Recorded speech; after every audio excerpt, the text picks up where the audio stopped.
الحمدللہ، ایسا ممکن ہی نہیں ہے کہ مفتی طارق مسعود صاحب گستاخی کر سکیں۔ اللہ معاف فرمائے۔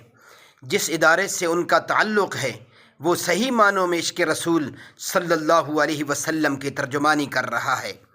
صرف جوش خطابت میں کچھ ایسے الفاظ ان سے ظاہر ہوئی ہیں جبکہ ان پہ وہ کئی دفعہ معذرت بھی کر چکے ہیں، تو میرے خیال میں بحیثیت قوم اب ہمیں ان کی معافی کو قبول کر لینا چاہیے اور انہیں معاف کر دینا چاہیے۔